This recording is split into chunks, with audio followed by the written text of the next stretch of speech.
The one that sticks out the most is when I came home crying. The store after it was up a luncheonette and it looked horrible. And I broke down. I couldn't, I failed at that. I can't do this. Somebody called them and said we were selling drugs and guns and alcohol.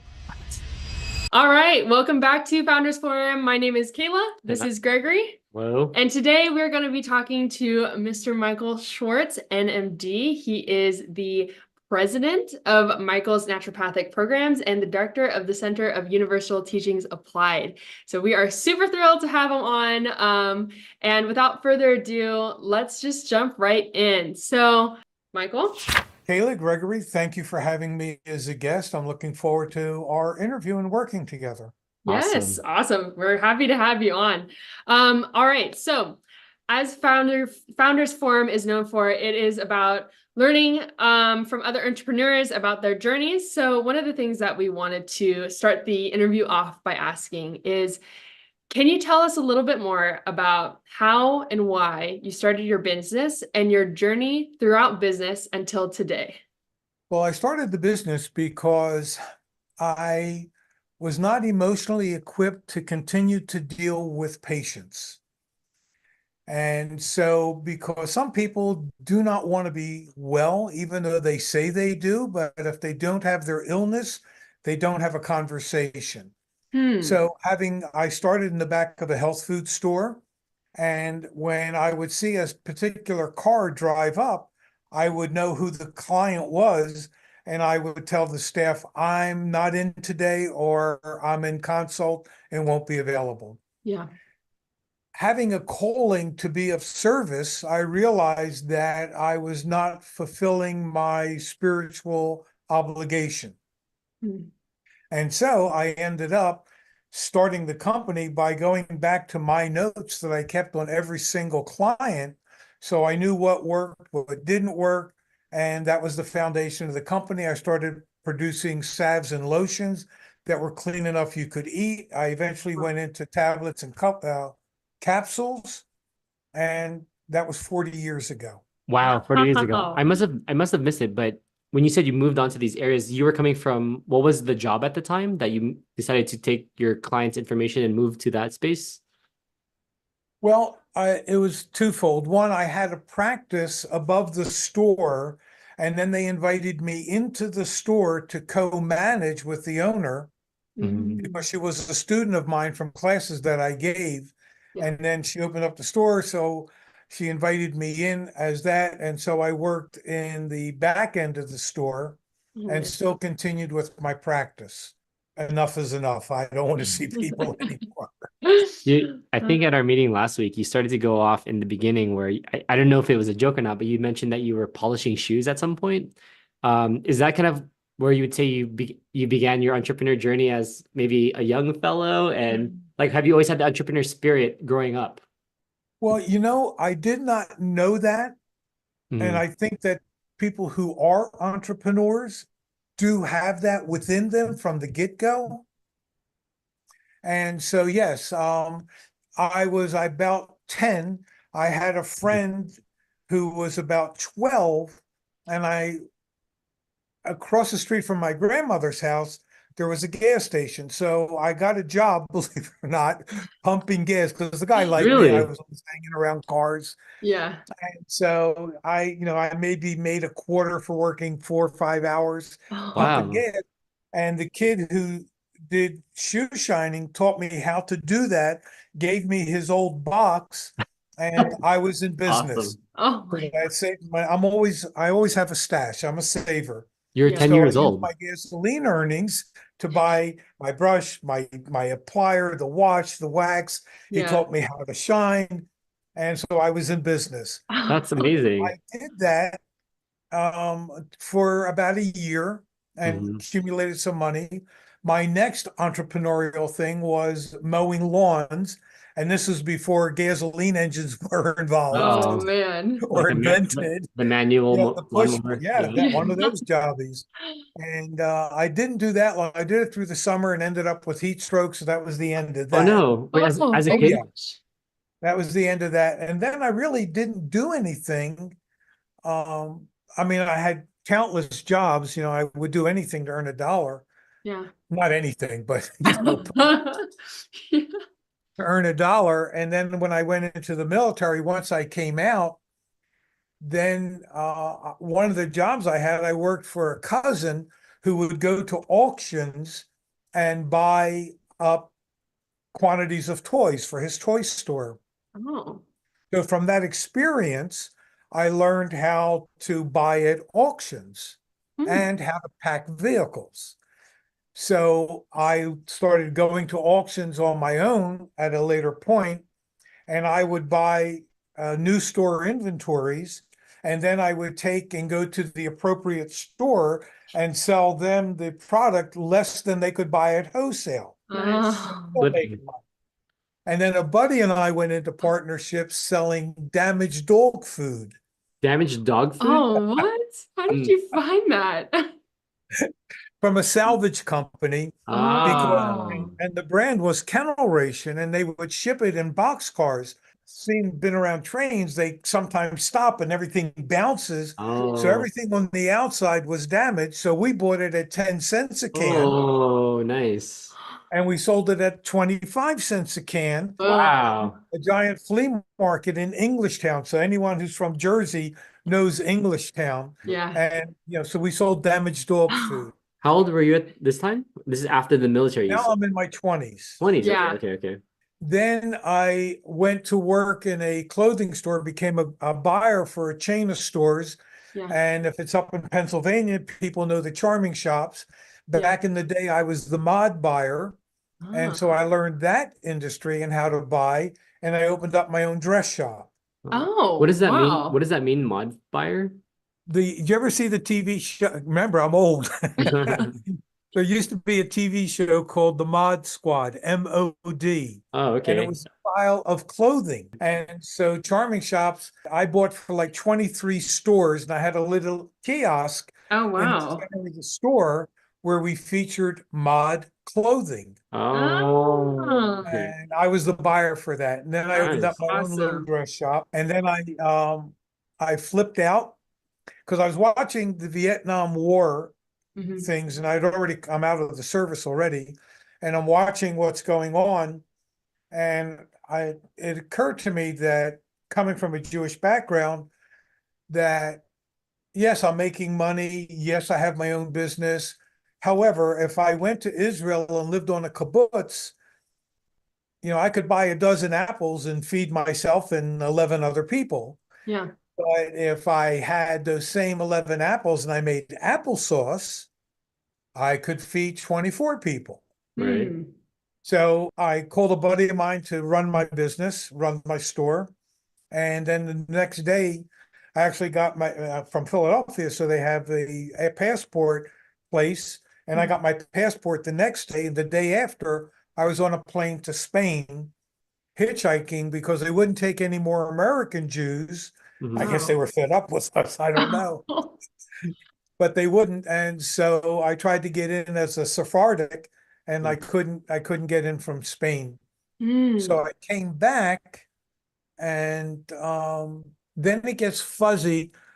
Then the next business I remember having was I went to work in Philadelphia selling soft pretzels and Italian water ice. And the guy I worked for, his truck broke down. That was the end of that. So I had already saved up about $700, $800. And my wife was working in a bakery. So we bought a 40 line.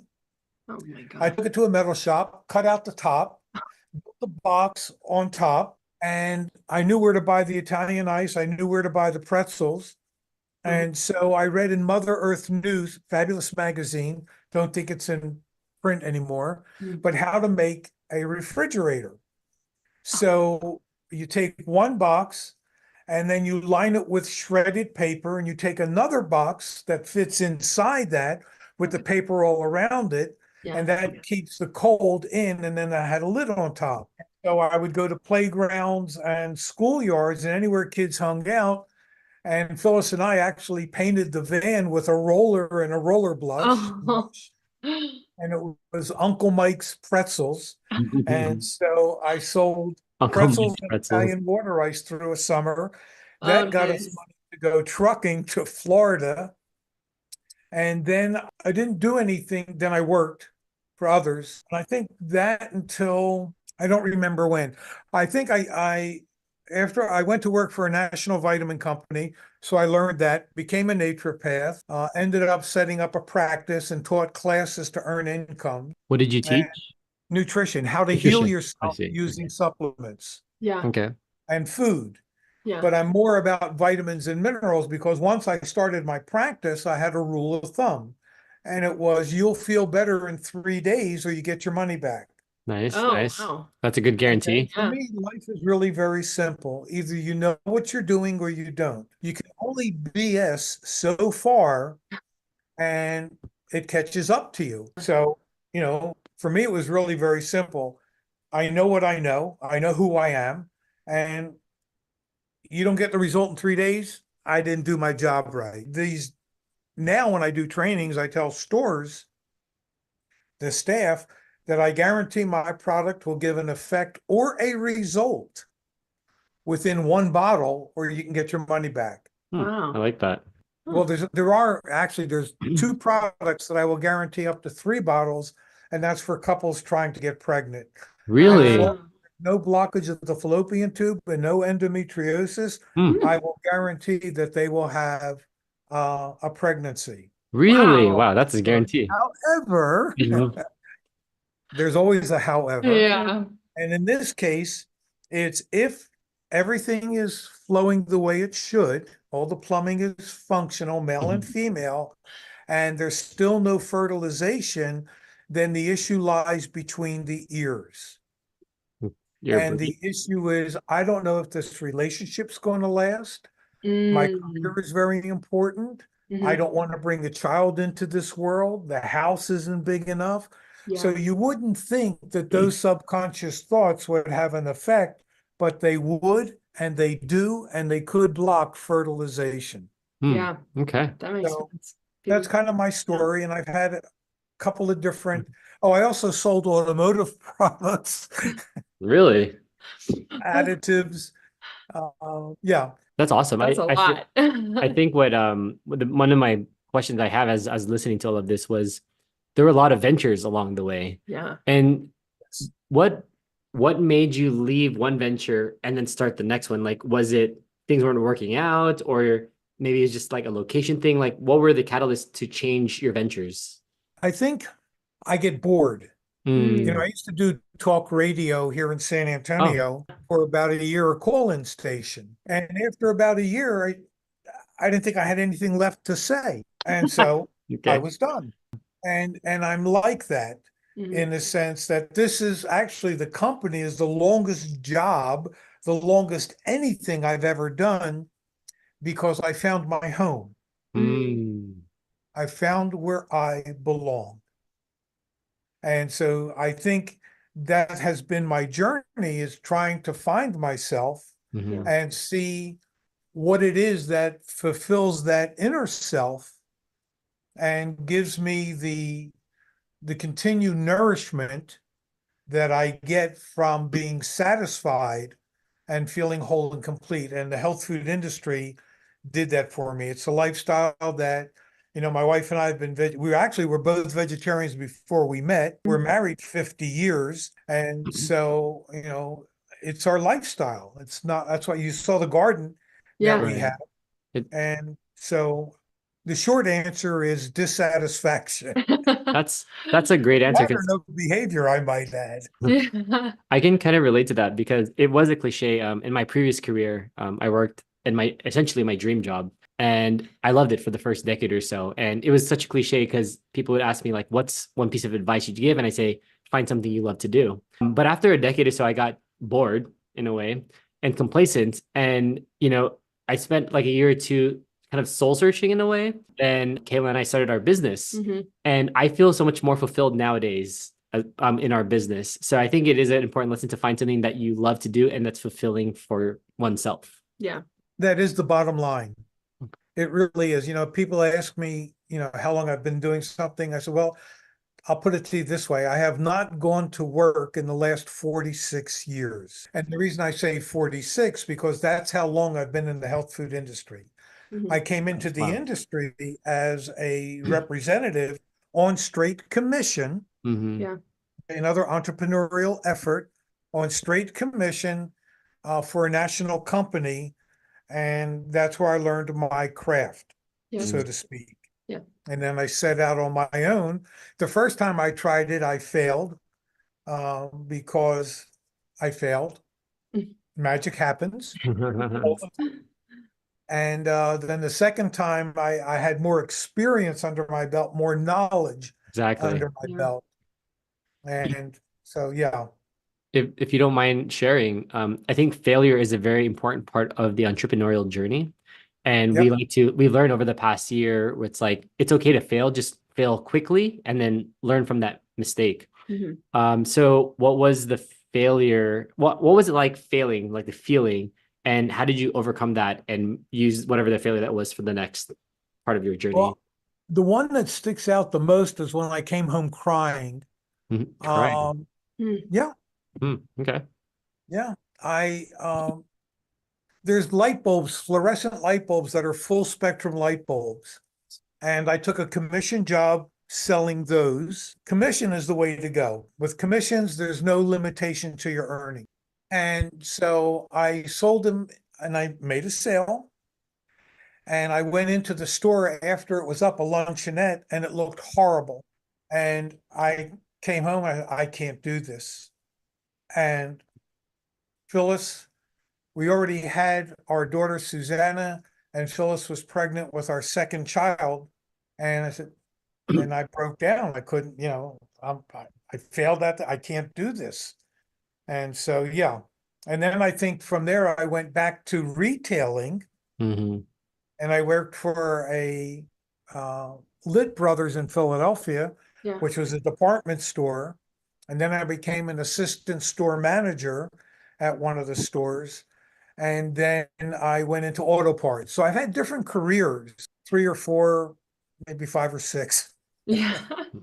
Yeah. So I mean, it's another testament, not only failure, but like, I think now, especially with the advent of like social media, people see a lot of other rich people who have made it and are successful. And it's like you only see that end result from that one maybe business model, but you don't see like all of the, hey, I tried this, hey, I tried this, hey, I tried this, and having to kind of reinvent yourself every single time. So I guess my question would be like, after all of these different, like very varied experiences, what do you think are some of like the best, I don't know, like lessons or tools that you got from each of those experiences that transferred over to what you're doing now?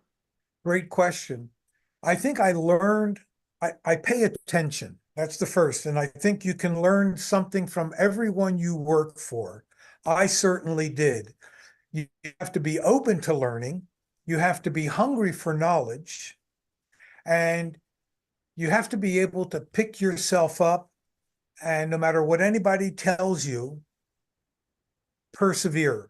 When I went for this job to be a salesman on commission, because I was going to get fired, the only time in my life I was ever going to get fired, because I wouldn't steal for the guy.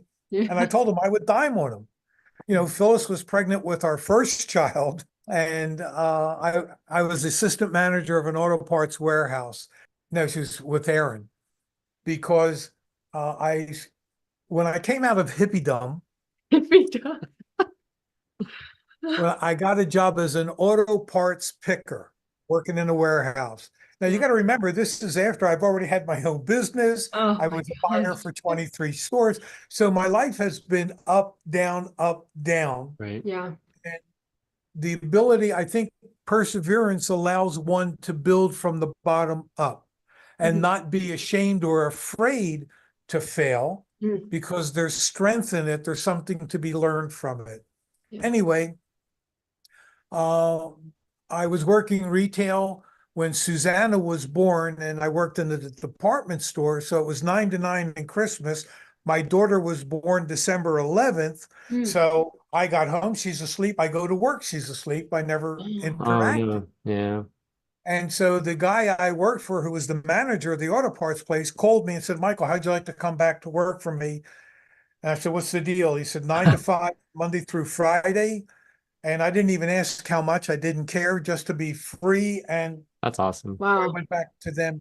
And then he wanted me to sign off on a rebate. I wouldn't do it. Mm. So anyway, every salesman that came in, I was another one of those, oh my God, what am I going to do? And a buddy of mine said, there's only 3 businesses to go into: food, clothing, or shelter. Now, I grew up with a hammer in my hand because my grandfather was a builder.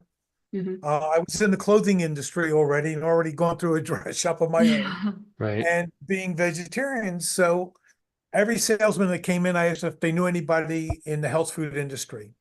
Lo and behold, one of the guys did, gave me a name. I called the guy, I talked to the guy, and he said, go ask where do you shop? I told him the name, Bunn's Health Foods in Philadelphia County Line. He said, go ask Mrs. Bunn if she thinks you should be a vitamin salesman. Mhm. Yeah. And I did. And she said, no, Michael, don't, too many vitamin companies, think cosmetics. Mhm. Now, this is back 1976, Yeah. before you guys came onto the planet.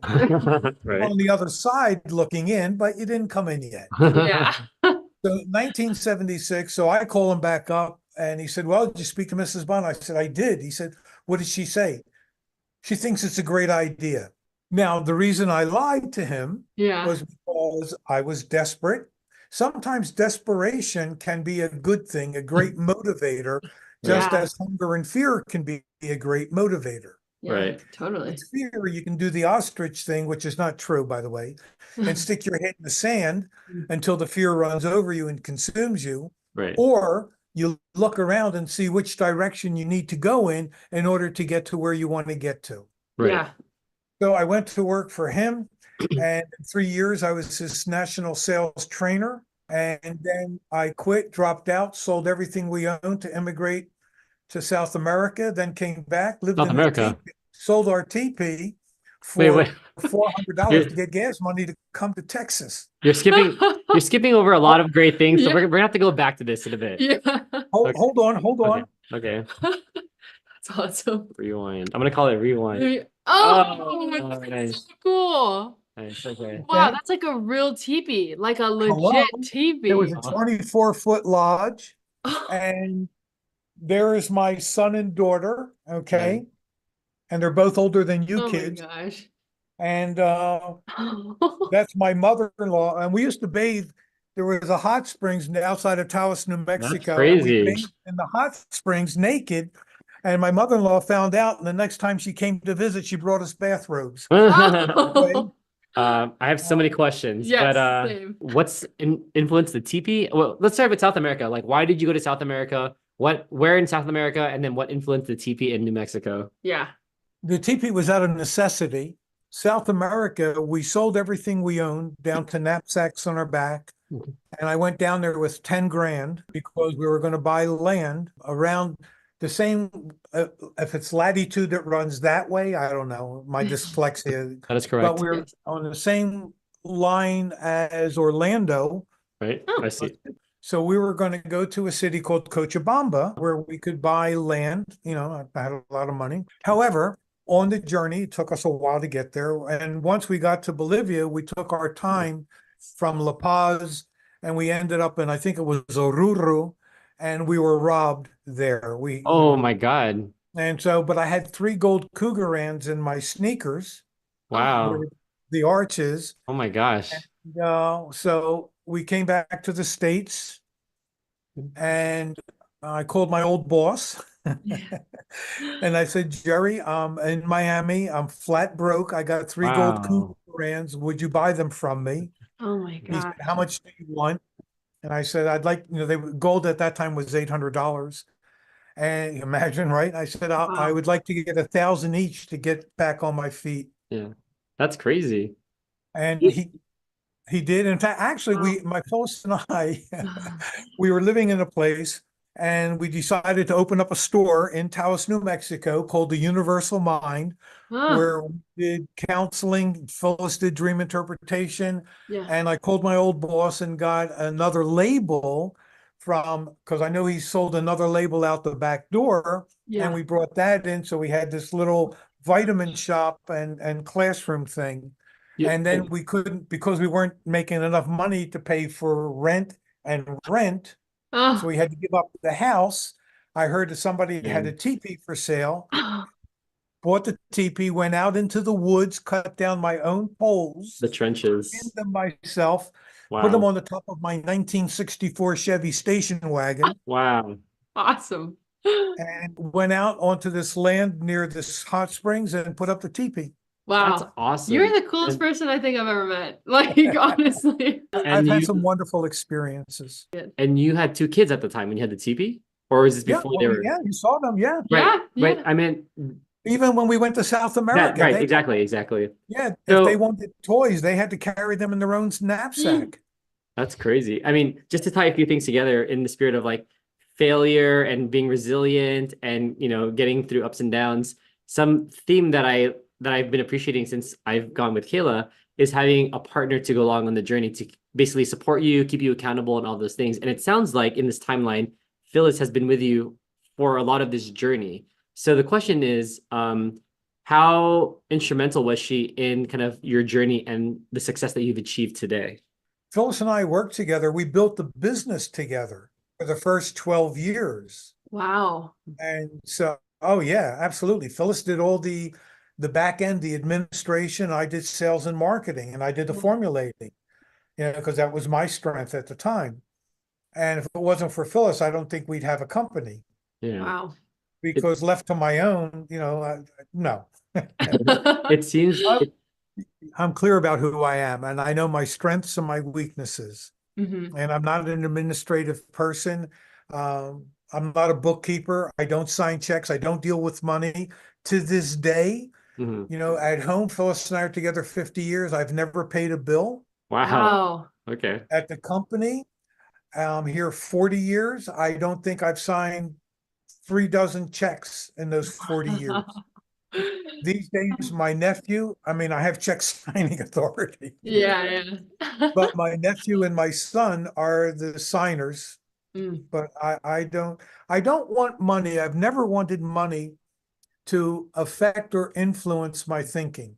Mhm. Because when you make money your God, then your creativity is out the window from a spiritual perspective, because then it's all about making the money.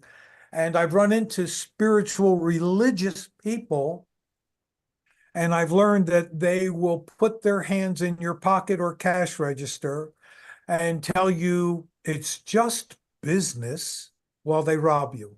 I've always been, so that's, when it comes to people, it's just the way people are, because we have made money our God, and we don't have, there's a lot of things we don't respect, including self and others. Yeah. This is interesting because it sounds like, at least in the story that we heard about South America and the TP, where you got robbed and lost everything. How do you strike the balance between, there's the practicality of having some sort of resources to survive, right? And then now I'm guessing you're super successful, and now money is not really an issue. In this journey of entrepreneurship, right? We usually all start with like kind of limited resources. Yeah. So how do you navigate that part of your journey where it's like, oh, we're trying to survive with what we have, and not making money your God? So, you need a certain amount. It doesn't matter where you are, okay? Because Phyllis and I have started out, and remember that, first off, Phyllis and I did not get together until I was 28. Mhm. I came out of the service at 20. Oh, interesting. Okay. Those 8 years were a lot of adventures. Okay.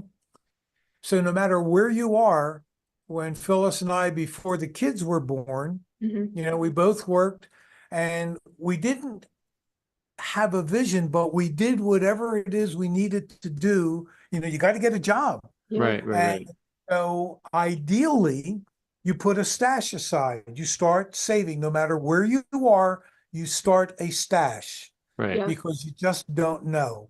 Yeah. And if you don't have a stash, and you're not a seeker looking for opportunities to grow, and it starts with self. You almost have to come from a place of dissatisfaction, Mhm. okay, which can work for you and against you.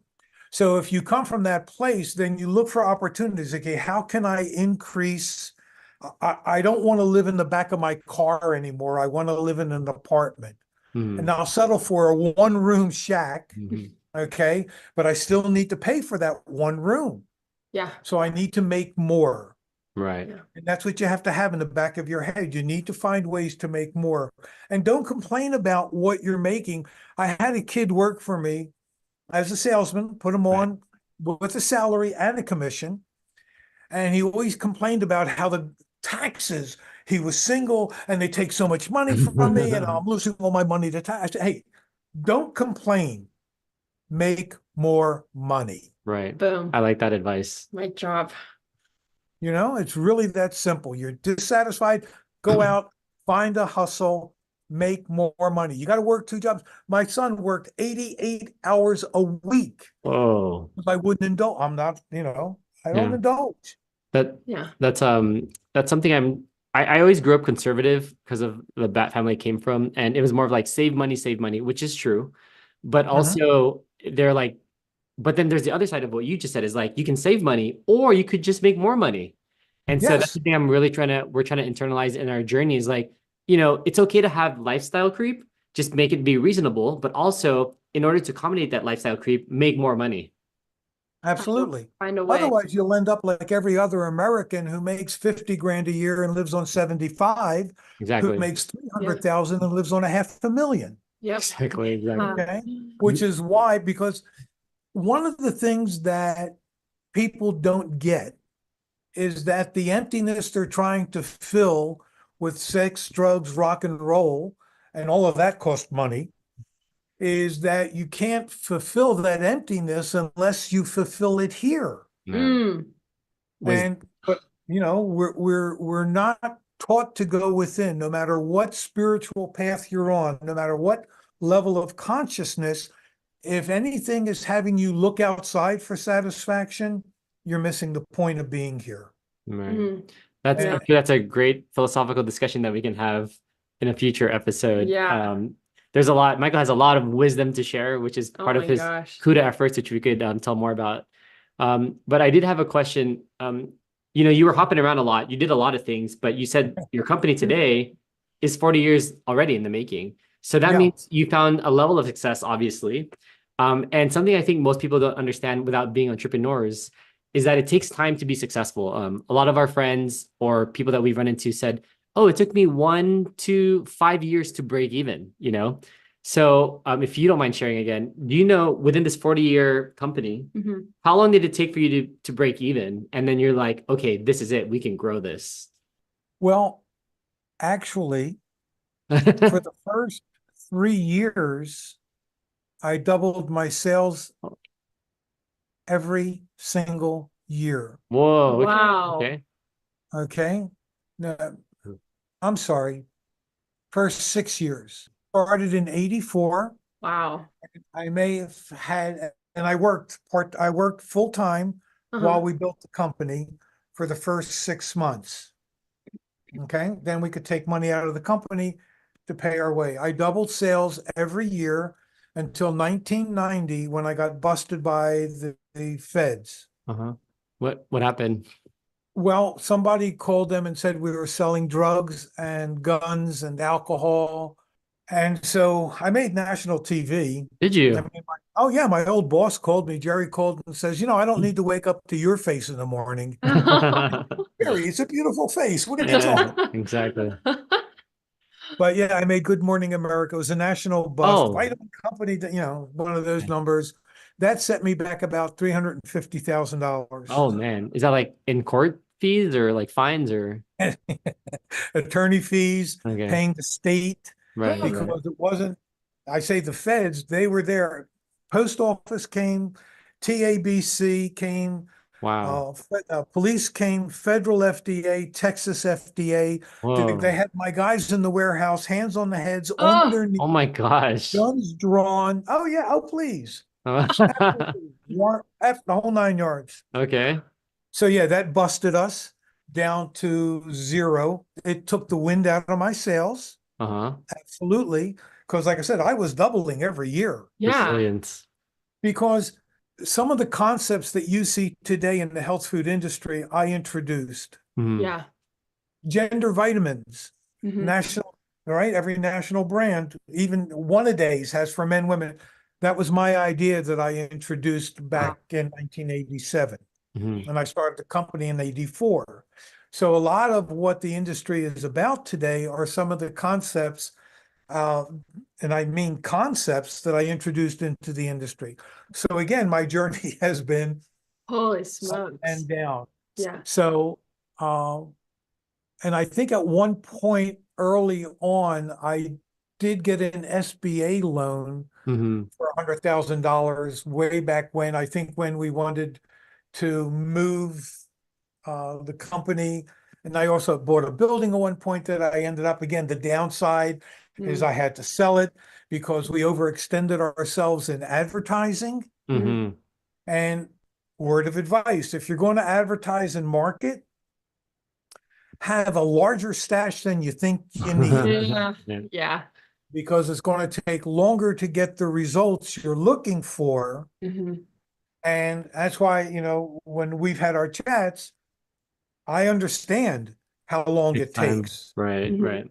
and a lot of people don't. And so a lot of people end up losing their businesses and their homes. So I had that one loan and that was it. And again, when I make money, I put money aside. Whenever I have an extra 10 grand, I'll try something because I figure it this way, I'm either going to have another revenue generator Mhm. or I'm going to have a loss. And if I have the loss, so what? I'll remake the money. So Yeah. it sounds like from what you said, if I can infer correctly, I think you were before the whole debacle with the feds. It sounds like you broke even within maybe the first year, and then you over the next 5 years, you obviously were gaining more and more money. And then at year 6, the feds happened, which was really unfortunate, and then you went back down to zero. Well, yes and no. Mhm. I ended up in debt and I found a way. There's always a way, Yeah. always a way. They came in the state of Texas, they took all my products off of all of the store shelves. Oh man. Okay. So the company that was manufacturing my products had a warehouse in Florida. So I sent all of my bulk unlabeled material to Florida, along with labels that were illegal in Texas to Florida. And so I still shipped every other state except Texas. Hmm. And that's how I survived. And then I came up with labels that I had to submit to the Attorney General's office and the FDA's office. They approved them. I put them on bottles. I got back into the stores. I walked into one of the stores and I looked at it and I said to myself, I will be dead in 3 months.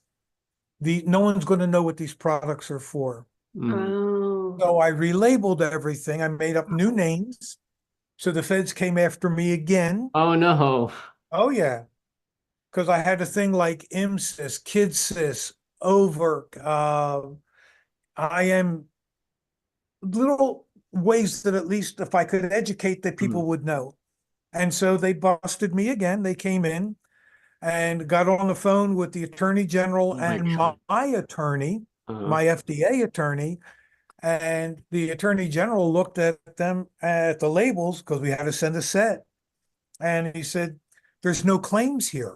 But it said, and the Fed guy is saying, but KIDSYS, that's about the kidneys. Where does it say anything about the kidneys? Right, right, Or LVR, where does this mean anything about the liver? right, So the Fed lost Mhm. and we survived. And then in 1990 something, the Shea passed as a law. And that's when I came out with immune system, kidney Yeah. support. Anyway, so that's how I survived. That's story of So resilience. Whew. You were you have to think, if you're going to be an entrepreneur and you're going to do something radical, you got to think outside the box. exactly. And you need to learn your craft as best you possibly can. And I read books on sales, I read books on marketing. And how I read books on how to make salves, how to make lotions, how to make herbal oils. Yeah. Mhm. So I trained myself. You need to learn your craft. Yeah. Right. And then you can't allow other people to tell you you're not going to make it. Yeah. Absolutely. And when you hear that, you say, I got 2 words for you. You're not happy birthday. Happy birthday. You're not. And Right. just persevere. Yeah. Because Amazing. nobody wants to see you succeed as much as you want to see you succeed. Exactly. Even your friends will discourage you in subtle ways because they don't want you to outgrow them or demonstrate that you're better, smarter, more willing Exactly. to Love go it. the extra mile. That was a very nice concluding thought. Yes. Your life is definitely much more eventful than I thought it was, and you were not exaggerating on that. So thank you for sharing with us, Michael. Before we wrap up here, is there any other advice you'd want to give to actually us? How about us? Not the Yeah. world, just Kayla and myself. We're starting on our entrepreneurial journey, aspiring to be successful like you one day. What's your most important piece of advice for us? Yes. Communicate with each other and allow each other to climb on your ideas. In other words, Gregory, you'll have an idea and you'll share it with Kayla, and it may stimulate a thought and she'll take it to the next level. Yeah. And, that could end up creating dissension. Mhm. So you need to be mindful of that so that doesn't happen. And the Kayla, same thing. You Yeah. may have an idea about something and Gregory will take it and say, oh, wow, but if we did this, Yeah. Yeah. Yeah. and go, well, like my ideas, so okay, you Yes. need to keep that channel open and allow each other to inspire and feed and nurture and grow each other as a unit. Right. Amazing advice. I know. I'm just so much wisdom in this last 40 minutes. Thank you Thank you. again for, talking with us. I'm super, super excited to show this to everybody. And in terms of everybody, anyone who's viewing, if you have any questions for Michael, or comments, please feel free to drop them down below. We'll keep an eye on them and make sure they get transferred over to him as well. We do upload weekly, so don't forget to like, Subscribe, and hit that bell notification to follow us on our journey. Thank you so much Thank again, you. Michael. We super enjoyed this. At least Yes, I did. I did And as well. thank you, thank you, thank you. Well, you guys inspire me, so thank you for having me guest as well. All right. Thank you, I see Michael. great potential, which is why I really love working with you guys. I think you're the best. Oh, thank you very much. Continue Cool. to shine. Thank you very much, Michael.